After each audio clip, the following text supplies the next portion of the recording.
பாரத் மாதா கி ஜெய். வந்தே மாதரம். ஜெய் ஹிந்த். பாரத நாடு பழம்பெரும் நாடு. நீர் அதன் புதல்வர் இந்நினைவு அகற்றாதீர். நாளை பாரத தேசத்தினுடைய 79வது சுதந்திர நாள், விடுதலை பெற்ற நாள்.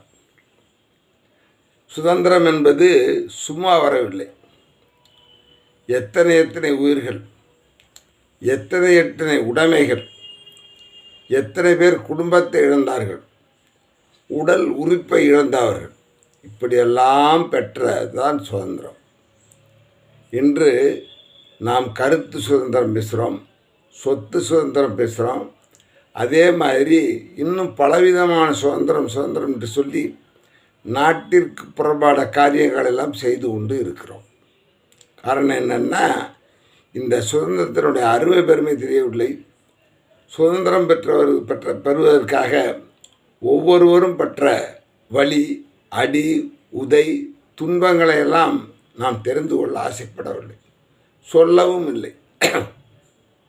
நிறைய பேர் சுதந்திரம் பேசுகிறோம், எங்களுக்கு எழுத்து சுதந்திரம் வேணும், கருத்து சுதந்திரம்னு சொல்கிறோம். அத்தனையுமே நல்லவைகளாக இருந்தால் ஏற்றுக்கொள்ளலாம். அதே நேரத்தில் தேசத்திற்கு புறம்பான செயல். சமீபத்தில் டெல்லியிலே ஜந்தர் மந்தரில் ஒரு பெரிய போராட்டம், கலவரம் நடந்தது.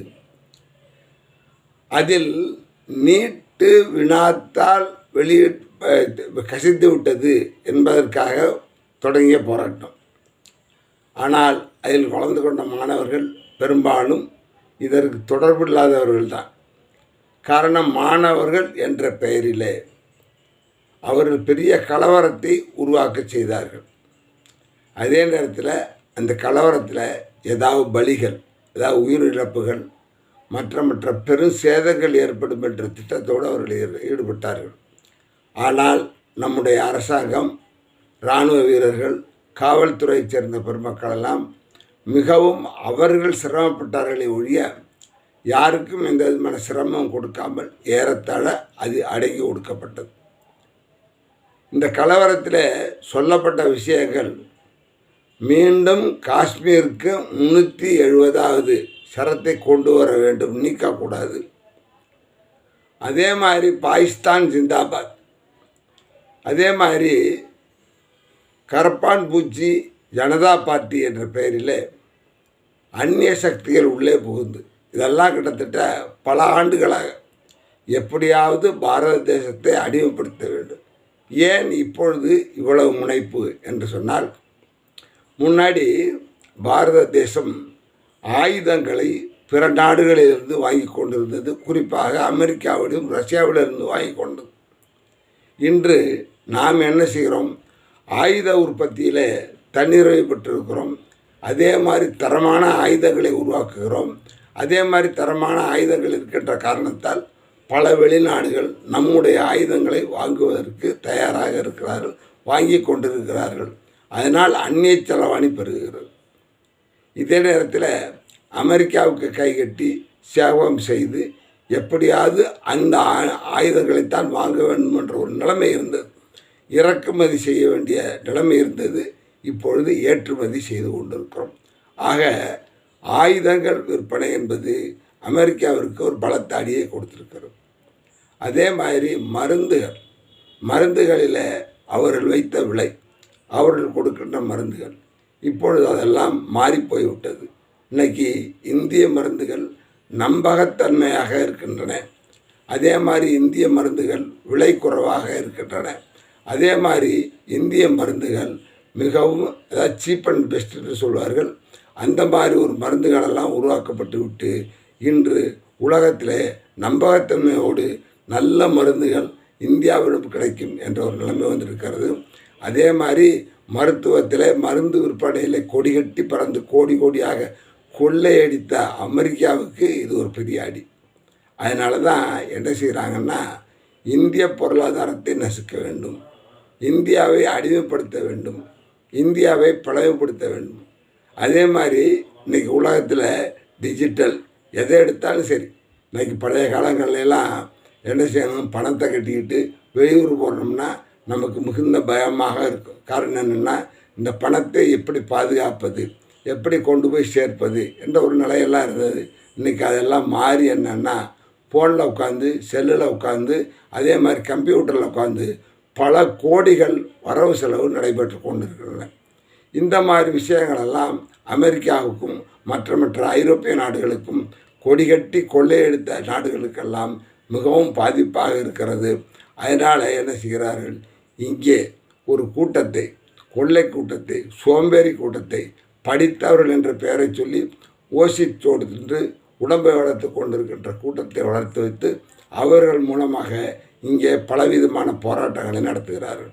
ஒரு 2-3 வருஷங்களுக்கு முன்னால் நடந்த விவசாயிகள் போராட்டமும் அப்படித்தான். விவசாயிகள் போராட்டத்திற்கும் காலிஸ்தான் தனி நாடு வேணும்னு சொல்கிற போராட்டத்துக்கு எப்படி தொடர்பு இருக்க முடியும்? அதே மாதிரி இன்றைக்கி தமிழ்நாட்டை எடுத்துக்கிட்டோம்னா ஸ்டெர்லைட் போராட்டம், அங்கே தாமிரம் உற்பத்தி செய்தார்கள். தாமிரம் ஒரு கிலோ 250 ரூபாய்க்கு கிடைத்தது.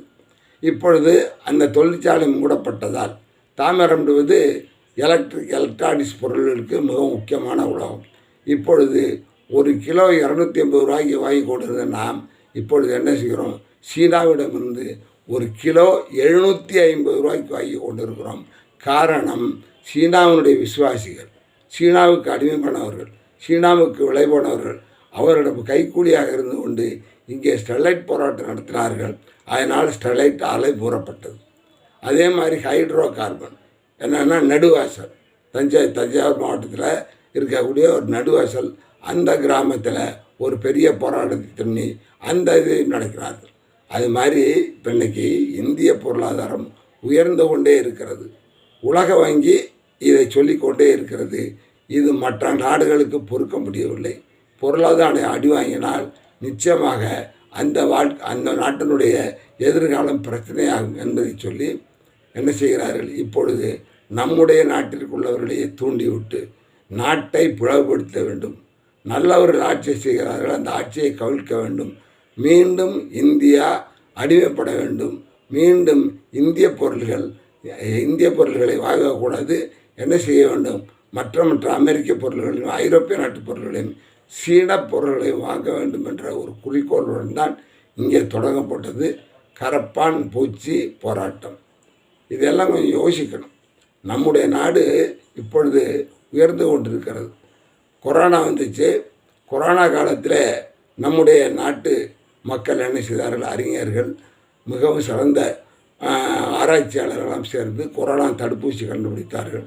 அதை மற்ற நாடுகளுக்கு கொடுப்பதற்கு முன்னால் நாம் எல்லா நாடுகளுக்கும் கொடுத்தோம். 180 நாடுகளுக்கு கொடுத்துருக்குறோம். அதில் அவர்களால் சம்பாதிக்க முடியவில்லை. காரணம் என்னென்னா, அந்த பணமானது இந்தியாவிற்கு போய்விட்டது. இந்த மாதிரி ஒரு சூழ்நிலையில் தான் நாம் என்ன செய்கிறோம், சுதந்திரம் கொண்டாடி கொண்டே இருக்கிறோம். ஜல்லிக்கட்டு போராட்டம், அதே மாதிரி கூடங்குளம் அணுநிலை நிறுத்த போராட்டம், அதற்கடுத்தது தூத்துக்குடியில் ஸ்டெர்லைட் போராட்டம், இந்த மாதிரி பலவிதமான போராட்டங்கள் நடந்து கொண்டே இருக்கிறது. ஆனால் நம்முடைய மக்களுக்கு இது போய் சேரவில்லை. மதம், அரசியல், மொழி, மாநிலம் இவைகளெல்லாம் தூண்டி விட்டு பலவிதமான மாநில கட்சிகள் இங்கே உருவாகிவிட்டன. தேசிய சிந்தனை மறக்கடிக்க கொண்டு இருக்கின்றன. எந்த விஷயமாக இருந்தாலும் மத்திய அரசு ஒரு நல்ல திட்டத்தை கொண்டு வந்தாலும் அந்த திட்டத்தை செயல்படுத்த விடக்கூடாது, அதை முடக்கி வைக்க வேண்டும் என்ற முனைப்போடு மாநில கட்சிகள் எல்லாம் செயல்பட்டு கொண்டு இருக்கின்றன. இந்த நேரத்தில் தான் நாம் என்ன செய்யணும், விழிப்பாக இருக்க வேண்டும். மீண்டும் இந்தியா அடிமைப்படக்கூடாது. வளர்ந்து வரும் பொருளாதாரம் குறையக்கூடாது. பொருளாதாரம் குறைந்தால் மீண்டும் நாம் என்ன செய்வோம், மற்ற நாடுகளிடம் பிச்சை எடுக்க ஆரம்பித்து விடுவோம். மற்ற நாடுகள் நம்மை அடிமைப்படுத்த நினைக்கும். இந்த மாதிரி ஒரு சூழ்நிலையில் நாம் தேசபக்தியை கொண்டாட வேண்டும். எப்படி கொண்டாட வேண்டும், நாம் எந்த மதத்தை சார்ந்திருக்கலாம், அந்த வழிபாட்டை செய்யலாம், அந்த சடங்கு சம்பிரதாயங்களை கடைபிடிக்கலாம். எந்த விதமான குறையும் இல்லை. நாம் எந்த மாநிலத்தை சேர்ந்தவர்களாக இருக்கலாம், எந்த மொழி பேசுபவர்களாகவும் இருக்கலாம். அந்த மொழிக்கும் மாநிலத்திற்கும் எவ்வளோ சிறப்பு சேர்க்க முடியுமோ சேர்க்கலாம். ஆனால் தேசியம் என்பது அதனுள்ளே இருக்க வேண்டியது. எந்த மதத்தை சேர்ந்தவர்களாலும் நீங்கள் என்ன செய்யுங்க, உங்கள் மத வழிபாடை விட்டு கொடுக்க வேண்டாம். மத வழிபாட்டை நன்றாக செய்யுங்கள், நீங்கள் அவர்களாக வாழுங்கள். ஆனால் தேசம் என்று வருகின்ற பொழுது, தேசத்திற்கு ஒரு பிரச்சனை என்று வருகின்ற பொழுது எல்லோரும் என்ன செய்ய வேண்டும்? மதத்தை மறக்க வேண்டும், மொழியை மறக்க வேண்டும், மாநிலத்தை மறக்க வேண்டாம். நாமெல்லாம் இந்தியர்கள். நமக்காக, நம்முடைய சுதந்திரம் பெறுவதற்காக எத்தனை பேர் உயிர்கள் தியாகம் செய்திருக்கார்கள். பட்டதாரிகள், பணக்காரர்கள், வீரர்கள், சமூக தொண்டர்கள் எல்லாம் தங்களுடைய உடைமைகளை இழந்து, உயிரை இழந்து, குடும்பங்களையெல்லாம் இழந்து நடுத்தருவுக்கு வந்து கஷ்டப்பட்டு பெற்ற சுதந்திரம் இந்த சுதந்திரம். சாதாரணமான சுதந்திரம் கிடையவே கிடையாது. இன்னும் சொல்லப்போனோம்னா, மற்ற நாடுகள் எப்படியெல்லாம் சுதந்திரத்தை பெறுவதற்கு போராடினார்களோ அதை விட கூடுதலாக போராடியவர்கள் தான். இங்கே ஒரு வேலுநாச்சியார், இங்கே ஒரு மருதுபாண்டியர், இங்கே ஒரு வீரபாண்டிய கட்டபொம்மன், இங்கே ஒரு திருப்பூர் குமரன், இந்த மாதிரி இங்கே அதே மாதிரி அழகுமுத்துக்கோன், அதே மாதிரி ஒண்டிவேந்தன், இந்த மாதிரி பலவிதமான வரலாறுகளெல்லாம் தெரிந்து கொள்ளவே இல்லை. காரணம் என்னென்னா, நாம் இன்றைய மாயையில் சிக்கி தவிக்கிறோம். தமிழ்மொழி என்றார்கள், தமிழை நிச்சயமாக அழித்து விட்டார்கள். யாரும் இப்பொழுது படிக்கின்ற குழந்தைகளுக்கு தமிழ் எழுத படிக்க தெரியாது. ஏன் அவ்வளவு சொல்கிறோம்? இன்றைக்கி தமிழ்நாட்டு நிதியமைச்சராக இருக்கிறாரு. அவர் என்ன செய்கிறாரு? 4 கோடியே 30 கோடியே 20,30,000 தப்பாக பேசுகிறார். அவர் என்னன்னா, தமிழை விட கற்றுக்கொண்டது அதிகமாக என்னுடைய மதத்தில் தாங்கிறார். இந்த மாதிரி பிரிவினைவாதங்களெல்லாம் நம்மை கீழ்தொள்ளி விடும். நம்ம என்ன செய்ய விடாது? வழிவகுக்க விடாது. மாநிலம் என்று ஒன்று பிரிந்தால் எந்தெந்த மாநிலங்கள்லாம் எந்தெந்த நாடுகளில் பிரிந்தனவோ, இன்றைக்கி பாகிஸ்தான் எடுத்துக்கிட்டால் பலுசிஸ்தான் ஒரு மாநிலம் இருக்குது. அதே மாதிரி பாகிஸ்தான் ஆக்கிரமிப்பு காஷ்மீர் ஒன்று இருக்குது. அந்த மக்களுக்கெல்லாம் சுதந்திரம் கிடைக்கவில்லை. அவரெல்லாம் சுதந்திரமாக வாழ முடியவில்லை. நசுக்கி ஒடுக்கப்படுகிறார்கள். அவர்களுக்கு எந்த விதமான உரிமையும் கிடையாது. அந்த மாதிரி ஒரு சூழ்நிலை மீண்டும் நம்முடைய நாட்டில், பாரத நாட்டில் வரக்கூடாது. அதனால தான் நாம் என்ன செய்யணும்? மொழியை போற்றுவோம், மதத்தை போற்றுவோம். ஒருத்தர் சொன்னார், அண்ணாமலை சொன்னார், வீட்டை விட்டு வெளியே வருகின்ற பொழுது மதத்தை பூட்டி வைத்து விடுவோம். அது இந்துக்களுக்காக மட்டும்தான் இல்லை, எல்லாருக்கும் தான். நீங்கள் என்ன செய்யுங்க? வெளியில் வர நேரத்தில் நான் ஒரு இந்தியன், நான் ஒரு தேசபக்தன், என்னுடைய தேசியம் இந்தியா, என்னுடைய தேசிய கொடி மூவர்ண கொடி, அதுக்காக எத்தனையோ பேர் போராடி இருக்கிறார்கள், இழந்திருக்கிறார்கள். எல்லாரும் என்ன செய்யணும்? வரலாறு படிக்கணும். தயவு செஞ்சு எல்லாரும் படிக்க. வீரபாண்டிய கட்டபொம்மனாக இருக்கட்டும், மருதுபாண்டியாக இருக்கட்டும், வேலுநாச்சியாராக இருக்கட்டும், அதே மாதிரி குயிலியாக இருக்கட்டும், எல்லாரையும் பற்றி என்ன செய்யுங்கள்? படியுங்கள். அதே மாதிரி வீர சாவர்கர், ஒரு சின்ன உதாரணத்தோடு நிறைவேற்றுவோம். வீர சாவர்கருக்கு கடுமையான தண்டனை கொடுத்தார்கள்.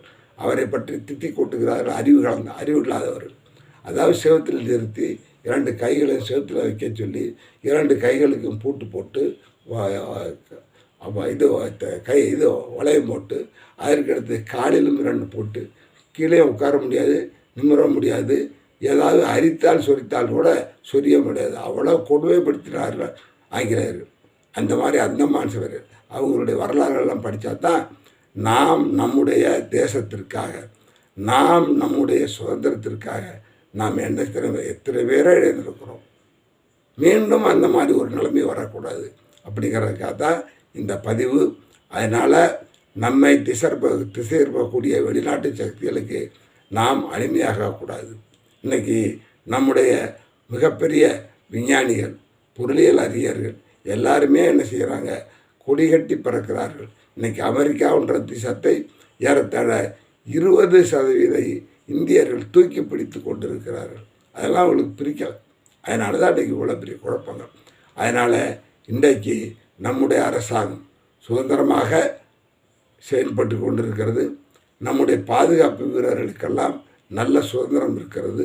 எந்த இடத்தில் எந்த போர் வந்தாலும் யாரையும் எப்படியும் சந்தித்து அவர்களை ஒடுக்கக்கூடிய ஒரு சக்தி நம்மிடம் இருக்கிறது. இதையெல்லாம் நம்ம உணரணும். அதே மாதிரி இன்றைக்கி பெரும் வாகனங்கள் போகக்கூடிய அளவுக்கு நம்முடைய ஒரு சாலைகளெல்லாம் அகலப்படுத்தி நீளப்படுத்தப்பட்டுள்ளன. விமானத்தையே கீழே இறக்கலாம். அதே மாதிரி இன்றைக்கி பிரம்மோஸ் ஏவுகணை, அக்னி ஏவுகணை, இவர்களெல்லாம் உலகம் என்ன செய்கிறது? இந்த ஏவுகணையெல்லாம் பார்த்து என்ன செய்கிறார்கள்? மிகவும் அரண்டு மிரண்டு போயிருக்கிறார்கள். இதெல்லாம் ஒடுக்க வேண்டும் என்பதற்காகத்தான் இன்றைக்கி விதவிதமான போராட்டங்கள். அதனால் அரசியல் நமக்கு வேணும், மதம் நமக்கு வேணும், அதே நேரத்தில் மொழி நமக்கு வேணும், மாநிலம் நமக்கு வேணும். அதே நேரத்தில் மாநில கட்சி அமைப்பவர்கள் அத்தனை பேரும் சுயநலவாதிகள். ஒவ்வொரு மாநிலத்திலும் யார் கட்சி ஆரம்பித்தார்களோ, யார் பதவிக்கு வந்தார்களோ அவர்கள் மொழியை அழித்திருக்கிறார்கள், மாநிலத்தை குறைத்திருக்கிறார்கள், சொந்த சுகபோகங்களெல்லாம் வளர்த்திருக்கிறார்கள் என்பதுதான் உண்மை.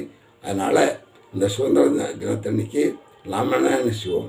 தேசியம் காப்போம், தேசம் காப்போம். நம்முடைய பாரத தேசம் நம்முடைய சொத்து. பாரத தேசத்தில் இருந்தால் உலக நாடுகள் அமைதியாக வாழும். எப்பொழுது பாரத தேசம் என்ன செய்யுது? உலகின் குரு என்ற வாசகத்தை மாற்றி உலகின் நண்பர், அதாவது வேர்ல்டு மித்திரன், உலக நண்பர்கள், உலக மித்திரர்கள் என்ற சூழ்நிலைக்கு நாம் உருவாக்கி கொண்டிருக்கிறோம்.